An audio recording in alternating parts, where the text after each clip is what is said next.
სტრასბურგის შედეგებზე საუბრობს, სადაც მოსამართლეობის ქართველი კანდიდატურებს უარი უთხრეს ევროპულმა სასამართლომ და ამ ყველაფერთან დაკავშირებით ვისაუბრებთ უკვე სტუმრებთან ერთად, რომლებიც სტუდიაში იმყოფებიან ადვოკატთა ასოციაციის თავმჯდომარე ზაზა ხატიაშვილი და თბილისის საქალაქო სასამართლოს ყოფილი თავმჯდომარე მამუკა ახვლედიანი არიან ჩვენი სტუმრები. ოდნავ მოგვიანებით მე აქ გეტყვით, რომ ქართული ოცნებიდან შემოგვიერთება გოგა გულორდავა. მანამდე მე სტუდიის სტუმრებს მივესალმები, მოგესალმებით ბატონებო და მადლობა რომ მონაწილეობთ გადაცემაში. ბატონ ზაზა ცხადია, ვიწყებთ თქვენგან. იუსტიციის მინისტრის განცხადებაში თქვენ იყავით დასახელებული კიდევ ომბუდსმენი უჩანანუაშვილი და ნაციონალური მოძრაობა პარტია და მით თქვენზე იყო ნათქვამი, რომ ძალიან კრიტიკით გამოირჩეოდით ამ კანდიდატების მიმართ და პრინციპში თქვენი წვლილი გამოიკვეთ ამ ყველაფერში, რა შედეგიც მიიღო. თქვენი ბრალია, რომ ევროპულმა სასამართლომ ეს გადაწყვეტილება მიიღო? არავის ბრალი არ არის, ეს არის 100% ჩემი ბრალი.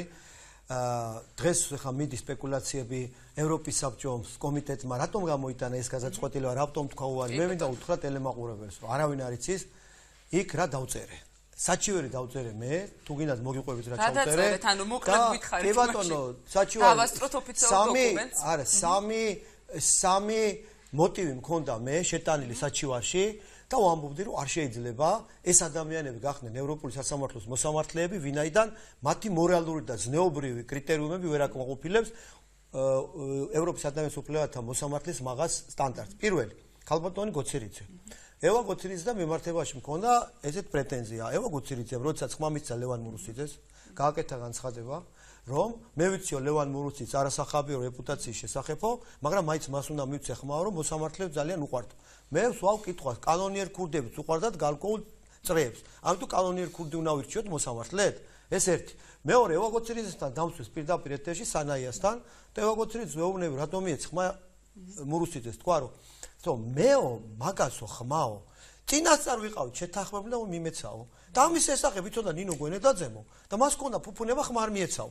ესე იგი მე ვთხარი ქალბატონევა ეს სისხლის სამართლის დანაშაული ეცი მეთქი გაპლუტდა სანაია და დაიბნე ევა გოცირიძე იმ შემდგ აღარ მიჩდება ტელეეთერში დღეს უნდა მოსულიყო ეთქვა რო გაიგო რომ მე ვიყავი აღარ მოვიდა არა მე ვიცი რომ გინდოდათ მოწევა ეხლა მომენტი ეს ევა გოცირიძეს რაც შეეხება ეს არის სავარაუდოდ სისხლის სამართლის დანაშაული მეგობრებო როდესაც სასამართლოში უნდა ადამიანი აირჩიონ ფარული კენჭრისით და წინასწარ გამოდის და ამბობს რომ იცით რაო ჩვენ წინასწარ შევთანხმდითო მერე იუსტიციის საბჭოს მოსამართლე წევრებმა ჩაატარეს პრესკონფერენცია და მამუკა კარგია რო აქ არის და დამეთანხმება რომ ჩვენო ლევან მურუსიძეს ვაძლევთ ხმასო მსოფლიოს ისტორიაში აი ყველაზე გაუბედურებულ ბანანის სახელმწიფოებში ვერ იპოვით ესეთ შემთხვევაში რომ მოსამართლეები ფარულ კენჭისყრამდე ატარებდნენ პრესკონფერენციას ლევან მურუსიძეს უნდა მივცეთ ხმაო ეხლა რა ვქენი მე ეს დისკზე ჩავწერე ჩემო კარგო წავედი და მთელ სტრასბურგში დავარიგე მართალია წულუკიანი დავდიოდი ევა გოცირიძის სურათებით სტრასბურგში და ყველას ვეუბნებოდი რომ ამ ადამიანის დანიშვნა არ შეიძლებოდა ამიტომ ალექსანდრე ბარამიძეს და გიორგი ბადაშვილს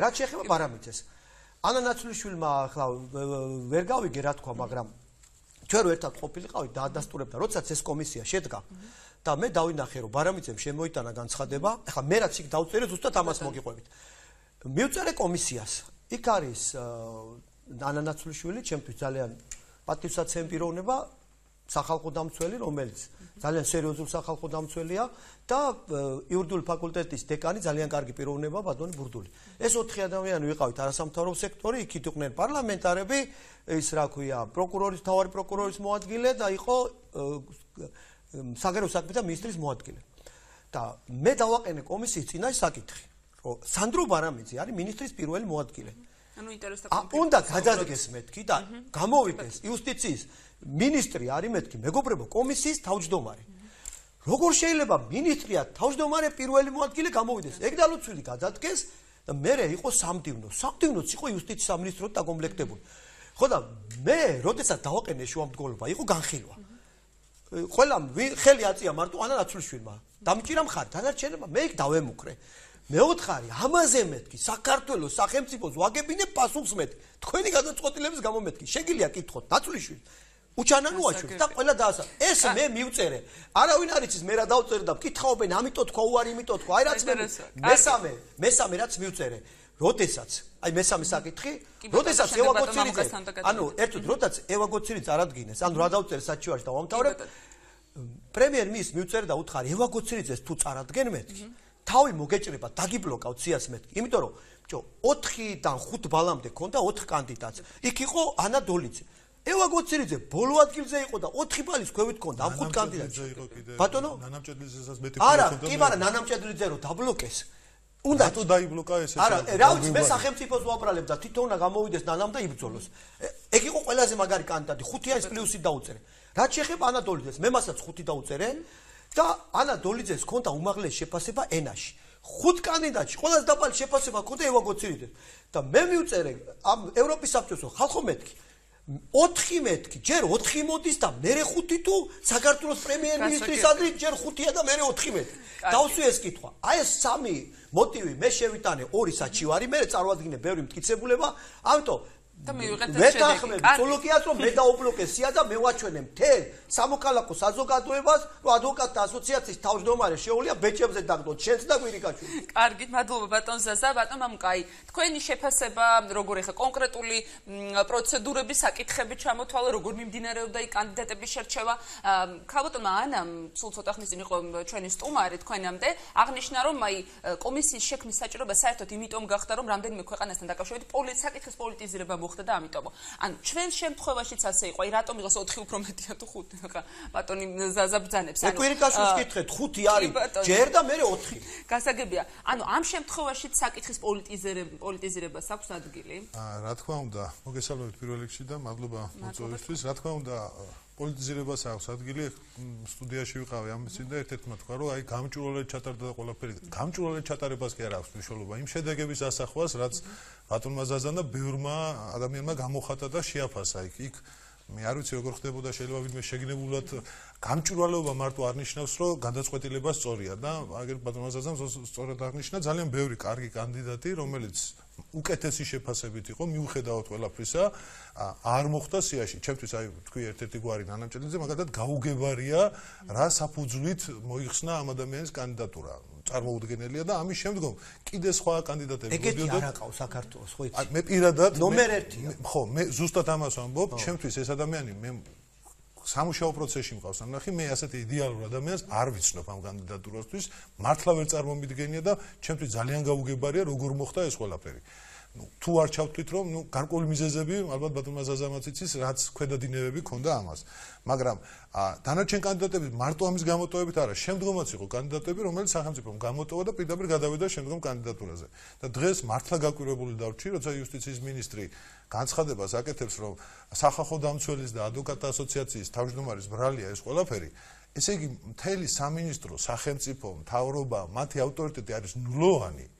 ამ ორი ადამიანის ავტორიტეტთან შედარებით ეს გამოვიდა საერთაშორისო ორგანიზაციებში მისი ნათქვამიდან ეს ასეც რომ ყოფილიყო მე პირადად თავ შევიკავებდი მაინც ხამაღლა მაინც არ ვიტყოდი ამას ეს გადაწყვეტილება ბატონ მამუკაი რა შედეგიც გვაქვს ანუ რა შეფასებას მე ვერ გეტყვით რომ მესია მოუნა და აი რა კარგია რომ ეს მოხდა და ეს კანდიდატები არ დაწეს ეს ხელის რა თქმა უნდა ასეთი რაღაც არ ხდება ეს ნიშნავს აი სრულ უნდობლობას 50 წელს სამი შემთხვევა ხო იცი კი ამას ვამბობ რომ აი ვერ საუბრობდი და ვეძებ რამოდენიმე შემთხვევა აღმოჩნდა რომ ასეთი რაღაც მოხდა.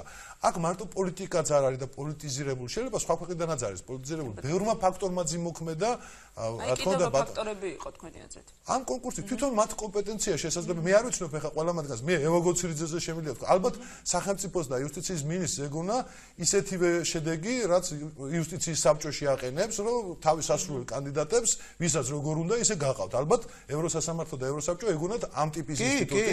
ეს უნდა მეკითხა, ანუ არ ქონდათ ინფორმაცია, დაუშვათ როგორ ხდებოდა შერჩევის მექანიზმები, კრიტერიუმები ევროპის. ეს ქონდათ, მაგრამ აი ეს კიდევ ერთხელ ვამბობ, რომ ამ ხალხს არ ესმით დიპლომატიური ენა და კულტურული საუბარი. როცა პირველად მოხდა კანდიდატურის განხილვა, გასაუბრება და თავშეკავება მოხდა ამ ინსტიტუტის მიერ, კიდე განმეორებით დაინიშნა და ამდენი ხნის განმავლობაში გაიწელა, ეს უკვე ფაქტიურად მიანიშნებდა, რომ ეს ყველაფერი აქეთკენ მიდიოდა და სახელმწიფოს ეს სირცხვილი იმიტომ არის, რომ ამას სახელმწიფო ვერ მიხვდა კი არ მიხვდა. იმიტომ რომ მას მხოლოდ ეს სასურველი კანდიდატების გაყვანა სურს, მეტი მიზანი მას არ გააჩნია. ის კი არ გააჩნია, რომ მე პირადად მაგალითად ეხა დანარჩენ კანდიდატებზე პირადად შეიძლება არ ვიცნობ და ვერ ვიტყვი, ევა გოცირიძეზე სირცხვი. მე დღეს ვთვლობ, ჩემი პროცესი მიმდინარეობს სასამართლო სისტემაში და წარმოიდგინეთ უბრალოდ ის ადამიანი, რომელიც ერთ-ერთ სათავეში იდგა იმ სიბინძურის, რაც ჩემს მიმართ მოხდა და წარმოიდგინეთ სტრასბურგის სასამართლოში ამის გამკეთებელი ადამიანი შეიძლება იყოს თვითონ მოსამართლე იქ. მე ველოდები რომ დროულად გავიარო ეს მახინჯის სასამართლო სისტემა, მახინჯი ქვია, იმიტომ რომ რაც შენ პროცესთან დაკავშირებით, არ ვიცი, ხა შეიძლება სხვა პროცესებზე და ბევრ პროცესი ძალიან კარგად მიმდინარეობს, მაგრამ რაც ჩემთან დაკავშირებით მიმდინარეობს, არის მახინჯი პროცესი. და ვცდილობ დავაჩქარო, რომ დროულად მივიდეს სტრასბურგის სასამართლოში და იქ რომ ევა გოცირიძის ნაირები დამხვდეს. ამად გონიათ, რომ ამითი მიაღწევენ რაიმე შედეგს და გადაფარავენ იმ სისულელებს, რასაც აკაკეთებენ. კარგით, ეს ანუ ბატონ ზაზას ვკითხავ თქვენთან კიდევ ერთი შეკითხვა, რომ არ ყოფილიყო აი ეს ყველაფერი, რაზეც ბატონმა ზაზამ ისაუბრა, რომ დისკებზე მქონდა ჩაწერილი მაქსიმალური ინფორმაცია მიეწოდა ევროპულ სასამართლოს კომიტეტის წევრებს და რომ არ ყოფილიყო, აი სწორედ ეს მაინტერესებს ასეთი ინფორმირებული ბატონი ზაზასგან ამ შემთხვევაში რა თქმა უნდა, თუ ინფორმაცია ამ ხალხს არ ექნებოდა და განხილვის პროცესში ვერ ნახავდნენ ამ ადამიანებს რითი საქმიანობდნენ და რას აკეთებდნენ და როგორ იქნა ეს შედეგები მიღწეული და პლუს მე მართლა არ ვიცოდი დღეს გავიგე რომ მათთან გასაუბრებაც კი შედგა და მათაც ესაუბრნენ და პლუს ალბათ აქედანაც გამოიტანეს დასკვნა, იმიტომ რომ რაც არ უნდა პოლიტიზირებული ყოფილიყო თემა, მე დარწმუნებული ვარ ეს არ არის იმ დონის ინსტიტუტი რომ მხოლოდ რაღაც მოსაზრებებით და მარტო ერთი წერილითან თუნდაც საჭიროა. ეს ყველაფერი დადასტურებულად მიიჩნიეს ამ გასაუბრებითაც ყველაფერთან ერთად ჯამში. რაც საჭირო გავაგზავნე მამუკა ვალდებული იყვნენ ისინი იმ საჭიროებიდან დაესვათ კითხვები. ხო და სანდრო პარამიდრე რო ეთყონე შენო პირველი მოადგილე ხო ხარო? კიო ხო ეთყობა. იუსტიციის მინისტრიო ხო თეატრიკიანია კიო ხო ეთყობა. ხო და რანაირად გახვედიო რას ეთყოდა? კი ბატონო, აი სწორედ ამას ვამბობ, რომ აი ეს კითხვები რომ დაისვა კიდე ერთხელ დარწმუნდნენ მათ კომპეტენციაში და რა მიზნებს ემსახურებოდა მათი წარდგენა ევროსასამართლოში. გასაგებია, კარგით, ბატონ ზაზა, თქვენ ერთი სიტყვით ახსენეთ წეღა რომ ეს არის სირცხვილი. ანუ ხომ არ მოგეჩვენათ რომ დღეს გაკეთებული განცხადებები, შეფასებები პრინციპში გუშინაც ნაწილობრივ გაკეთდა. ერთი მხრივ იყო აი როგორც ანა ამბობდა, რაღაც აპოკალიფსი დაიწყო ამის გამომხატველი და მეორე იყო რომ არაფერი არ ხდება და ეს ქვეყნის იმიჯზე არ აისახება. ესე იგი, საერთოდ მე პოლიტიკოსი არა ვარ და მინდა გითხრათ რომ პოლიტიკური პარტიები მძურს. ამიტომ მე ვარ სამოქალაქო საზოგადოების წარმომადგენელი და სამოქალაქო საზოგადოებას დავუმტკიცე რომ თუ ეს ხალხი არ გაიყიდება და იქნება პრინციპული, ყველაფრის მოგება შეიძლება ამ ქვეყანაში. მარტო ვიყავი წასული, მართლა დავდიოდი. თეატრიკიანი მართალია. ევა ყოცირიძის სურათებით დავდიოდი სტრასბურგში ფეხით. ვაკრავდი სურათებს, რები ჩავიდინე, იცით? და ეს გავაკეთე მარტო. თუ მე შევძელი ხალხო, ყველაფერი შეგვიძლია რომ ერთად შევძლოთ რომ ამ ქვეყანაში იყოს ნორმალური სასამართლო სისტემა და მურუსიძეების სასამართლო დამთავრდა. ეს არის ქვეყნის სირცხვილი. ჩვენ გავხდით იმ სამ სახელმწიფოსთან შორის აზერბაიჯანის მიმართ დაიბლოკა სამივე მოსამართლე 50 წლის განმავლობაში. საქართველოსთან მიმართებაში და ერთი მოსამართლე დაუბრუნეს პორტუგალიას.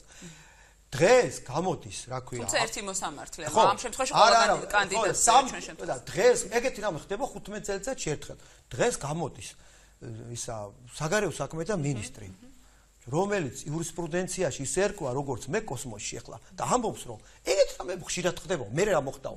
ადამიანი ეგეთი უგუნური როგორ უნდა იყოს, თუ არ იცი, ხო არ უნდა გააკეთო განცხადება. ყველაფერი შუშის სასახლის ბრძანებელს ხო უნდა მიბაცონ, არა?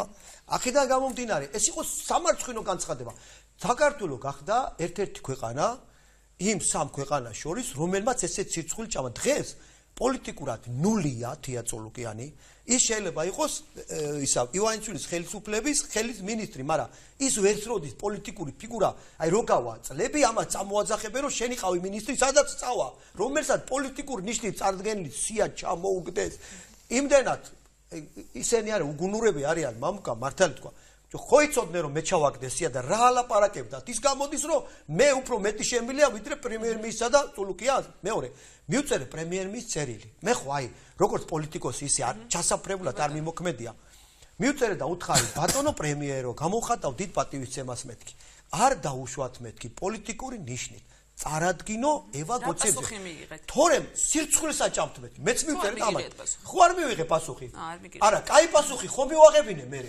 ეხლა გამოვიდნენ და ამტკიცონ მაგან და წულუკიანმა, რომ მათი გავლენა არის რაღაც 1% მაინც. ისინი არიან პოლიტიკური ფიგურები, მათ შეიძლება პატივისცემ მინისტრი როცა და პრემიერ-მინისტრი. როცა აღარ იქნებიან, მათი ფასი იქნება 0, იმიტომ რომ მათ წარადგინეს ეს არის ყველაზე მაღალი ინსტანცია. ხალხო, ევროპული სასამართლოზე მაღალი ინსტანცია არ არსებობს.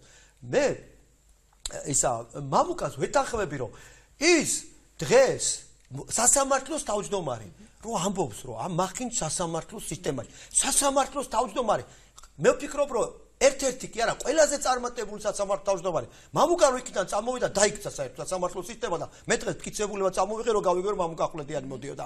ამიტომ საქართველოს ჭამა სირცხვილი და საქართველოს ხელისუფლება უნდა გამოვიდეს და თქვას, მათ შეეშალათ და ეს უნდა გამოსწორდეს. თქვენ გაქვთ მოლოდინი რომ გამოვა ხელისუფლება და გააკეთებს ამ განცხადებას? მე მაგალითად წულუკიანის ადგილზე რო ვიყო, შემწხვებოდა და დავიხურავდი ქუდს და სანამდეობიდან წავიდოდ და ბოდიში მოვიხდიდი. და წულუკიანმა რო შეიყვანა შეცდომაში პრემიერ-მინისტრი, ხა პრემიერ-მინისტრი იურისტი არ არის, ხო? და წულუკიანს რო დაუჭერა. თქვა წულუკიანმა არ დაწერა განცხადება. მე პრემიერ-მინისტრი რო ვიყო, წულუკიანს საზეიმო ვითარებაში გავანთავისუფლებდი. მაგრამ ეს წულუკიანი, ეს პრემიერ-მინისტრი ემორჩილებიან შუშის სასახლის ბრძანებელს და იმან თუ არ მიიღო გადაწყვეტილება, ერთის დარჩება და მეორეც. აი ეს არის. გასაგებია, კარგით, მადლობა ბატონ მამუკა. აი რეგულაციებზე იყო საუბარი, შემდეგ ბატონ ზაზასაც დაუსვამ იმავე შეკითხვას, მოვისმინე განცხადებები, რომ ეს ევროკავშირის და საქართველოს რეგულაციების უხეში დარღვევით მოხდა ზოგადად შერჩევა. მე მესმის, რომ ამ შემთხვევაში ბატონ ზაზა უფრო აქტიურ მონაწილეობას იღებდა, მაგრამ აი რა უნდა იყოს მთავარი, რაც უნდა გაითვალისწინონ ასე დროს კანდიდატების შერჩევისას, გარდა იმისა, რომ აი იუსტიციის მინისტრის მოადგილე და დაუშვათ ინტერესთა კონფლიქტი იყო. კიდევ რა საკითხებია? ეს მდრად მნიშვნელოვანი ასე ვთქვათ ადგილია და საჭიროება ძალიან დიდია და ფაქტობრივად ქვეყნის სახეს უნდა წარმოადგენდეს მარტო კვალიფიკაციაზედაც არ უნდა იყოს რომ კვალიფიციური შეიძლება ბევრი იყოს შესაძლებელია ძალიან ბევრი კომპონენტია პოლიტიკური ნიშნით არ უნდა იყოს ბევრი თემაა რომელიც უნდა იყოს გათვალისწინებული ესე ერთი ესე ვთქვათ ეს უბრალოდ დაუბრუნდები წინა თემასაც რომ აი რაღაც თითქოს აპოკალიფსი რა თქმა უნდა აი აპოკალიფსი კი არ არის რა თქმა უნდა ასე დახატა ოპოზიციის ნაწილმა ეგ პოლიტიკოსები არიან ხო ეს არის უბრალოდ სირცხვილი მე დარწმუნებული ვარ არც ბატონ ზაზას უხარია რომ ასეთ სიტუაციაში აღმოჩნდა ჩვენი ქვეყანა და მე ნამდვილად არ მიხარია ღია წერილი მიუწერე რომ ეს გელოდება და არ გააკეთოთ ისე გამოყავთ რომ თითქოს ვინმეს უხარია ამის ეს რო ესე მოხდა არავის არ უხარია უბრალოდ ამის თაობაზე მანამდე ძალიან ბევრი საუბარი იყო და ამას უნდა მიხვდეს ხელისუფალი იუსტიციის სამინისტროც ყველა რომ ასეთი რამეების გაკეთება არ შეიძლება რომელიც არის სირცხვილი მაგრამ სირცხვილი აწუხებს მას ვისაც სირცხვლის გრძნობა აქვს როსაც არ აქვს სირცხვლის გრძნობა მას არც დარწმუნებული ვარ ეს ჩვეულებრივ რამად მიაჩნია შეიძლება იუსტიციის მინისტრს და ბევრს იმიტომ რომ ამას ვერ გრძნობს ეს რა არის და ვინც გრძნობს უბრალოდ მართლა განვისდი უბრალოდ აი იქ რომ ჩავდიოდი ყოველთვის ამაღათ რაღაცას ვაჩვენებდით ეს გავაკეთეთ აგერ სტრასბურგის გადაწყვეტილებებს ხება რას ხელმძღვანელობ რას ვაკეთებ როცა ერთი ადამიანი ვერ აგვირჩევია ქვეყნიდან რომელიც იქნება კომპეტენტურიც და ვერ აგვირჩევია იმიტომ რომ ხელისუფლებაა და პოლიტიკაა ესეთი რომ შეირჩეს მხოლოდ რაღაც გარკვეული ნიშნით საჭიროების და მიხედვით და უნდა მიხვდეთ რომ მით უმეტეს ამ ტიპის სტრუქტურებში იქ მართლა ჩვენი იუსტიციის საბჭო კი არ არის რომ რაღაც ლობირებით გაიტანო რამე თემა და ახლობლობით და მეგობრობით იქ ობიექტურად იხილება ეს საკითხები და ობიექტური შეფასებამ მიიღო ის შედეგი რაც სირცხვილი უნდა იყოს იუსტიციის სამინისტროსთვის სულ ერთი აქ პოლიტიკური ნიშანი დაინახა არაკომპეტენტურობა დაინახა კანდიდატის პროცედურების დარღვევა არ აქვს მნიშვნელობა რა მიზეზით მოხდა ყველა ბერკეტი და ყველა საშუალება ჰქონდა იუსტიციის სამინისტროს სწორად გაეკეთებია და ვერ შეძლო ამის გაკეთება და ამიტომ ქვეყანამ და იურისტებმა აღმოჩნდით სასირცხვილო სიტუაციაში რომ ჩვენ არ უყავს ან ვერ შევძელით იმ ტიპის კანდიდატურის წარდგენა რომელიც დაიმსახურებდა ამ თანამდებობაზე გამწესებას. გასაგებია ბატონ ზაზა, აი რა დარღვევები იყო გარდა იმისა ნაწილობრივ რაზეც ისაუბრეთ კიდევ აი უხეში დარღვევები იყო რეგულაციების რომ ეს პროცედურა ჩატარდა უხეში დარღვევებით ევროსაბჭოს საქართველოს აი უნდა მიიღო როდესაც რაღაც იხილება უნდა მიიღო რაღაც დოკუმენტი რა დოკუმენტაც უნდა იხელმძღვანელო როდესაც ხდება ევროპის ადამიანის უფლებათა სასამართლოს კანდიდატის წარდგენა. როდესაც მე დავაყენე განცხადება, რომ ინტერესთა კონფლიქტია და სანდრო ბარამიცე მოხსენით მეთქი. პასუხი რა გამწეს, იცით? ესაო რეგულაციებში გაწერილი არ არის. ანუ ეხლა მე დარწმუნებული ვარ, რომ მიუთითებდნენ, რომ ხადიაშვილმა რომ დააყენა და ეუბნებით რეგულაციებში გაწერილი არ არის. თქვენ დალოცვილებო, გადაგედოთ ადვოკატთა ასოციაციის თავმჯდომარე არის. გაგეწერათ. ანუ ევროპული სასამართლო გეუბნება რომ აი როცა ჩვენ გადაწყვეტილებებზე ვსჯელობთ კონვენციის მე-6 მუხლი ამასთან არაფერ კავშირშია მაგრამ ანალოგიით რომ ვიმსჯელოთ ვალდებულია სასამართლო როდესაც უარყოფს თქვა ადვოკატის განცხადება დაასაბუთოს რატომ უარყო ეს განცხადება თუ მაგალითად კანონში ნორმა არ არის ევროსასამართლო ადგენს კონვენციის მე-6 მუხლს და რვა სხვა ეგრეა მამუკა ეს არის ვანდერ ჰურკი ნიდერლანდებს წინააღმდეგ ცნობილი გადაწყვეტილება რომელიც მოსამართლეებს მე მგონი ნანამჭედლიძე მასწავლა. კი. აი სწორედ აი გენიოსია თბილისის საქალაქო სასამართლო თუ რამე აი ადვოკატებს ბატონზე თუ რამე ამ კუთხით ცოდნა გაგვაჩნია და გააჩნია მოსამართლეებს არის ამ ქალბატონის დამსახურება და გაურკვეველი მიზეზი არსად არ მიჩვენებია. ეს 2 წუთი. იმიტომ რომ კი ბატონო ისე უნდა დავსვა შემდეგ მორიგი შეკითხვა. არა, 2 წუთი. მამუკაროთ ამოვიდა სასამართლო და აი სასამართლო დაიქცა საერთოდ. აქ მე ხელში დოკუმენტი სააკაშვილის რეჟიმის დროს დაიჭირეს ადვოკატი ტარიელ მურმანიშვილი, რომელიც ესაც იცავდა ადვოკატი ზაქარია ქუცნაშვილი. მოსამართლე იყო გოგინაშვილი. მოსამართლე გოგინაშვილმა ზაქარია ქუცნაშვილი იყო ადვოკატი და პროკურორი რო ითხოვდა მის დაპატიმრებას, პროკურორს უთხრა რომ მტკიცებულება გააკო და 3 დღეში მექნებაო. და დაიჭირეს ეს მაინც გოგინაშვილი. გოგინაშვილი დააწინაურა ხელისუფლებამ. ეხლა 26 დეკემბერს დააკავეს 2 ადვოკატი, ნათელა გოდელიძე და მზევინარ კოსტავა. აქ, როდესაც გოგინაშვილზე ვთხოვე რომ დაწერეთ დასკვნა მეთქი, დაიწერა დასკვნა, რომ გოგინაშვილის იმისო მურმანიშვილის ადვოკატს უფლება არ მისცა მოსამართლემ დაედასტურებინა რომ არანაირი ბრალი არ არსებობდაო. შემდეგ მე ბოლოში წერია, რომ მოსამართლემ კანონი დაარღვიაო და მურმანიშვილის მიმართ აღკვეთი ღონისძიების სახით პატიმრობის ესოდენ უკანონო და დაუსაბუთო გამოყენება შესაძლოა იქონიოს სუსხავი ეფექტი ჩვენი პროფესიის წარმომადგენლებზეო. რომლებსაც შეეძლოა მოესწროთ ისეთი პირების დაცვის სურვილი, რომელთა ინტერესებმა შეიძლება ძლიერი ამა ქვეყნისათვის ინტერესი. არა, ხელს ვინაცებს, მე გუნა გითხრათ, არ გამისაჯაროებია. მაშინ საქართველოს ადვოკატთა ასოციაციას ყავდა 4 ექსპერტი, მოწვეული. მინდია უგრეხელიძე, ოთარ გამყრელიძე, თია წულუკიანი, იუსტიციის მინისტრი და ნინო გვენეტაძე. თია წულუკიანი და სანდრო ბარამიძე აწერს ხელს. თია წულუკიანია იუსტიციის მინისტრი. სანდრო ბარამიძეა მოადგილე, ნინო გვენეტაძე უზენაეს სასამართლო თავმჯდომარე. ადვოკატები დაიჭირეს. ადვოკატი ნათელა გოდელიძე არის პოლიტპატიმარი, უკანონო პატიმარი. გოგინაშვილი დააწინაურეს და აპელაციაში გადაიყვანეს. დასვა კითხვა გოდელიძემ რომ უთხრა რომ ხალხო, ნოტარიუსიო ისო რანაირად შევიყვანე შეცდომაში, ხალხი დოკუმენტი წარმოადგინეო, მითხარითო და მოსამართლე უბნება რომ ამასო მე არ ვიხილავ ბრალსო.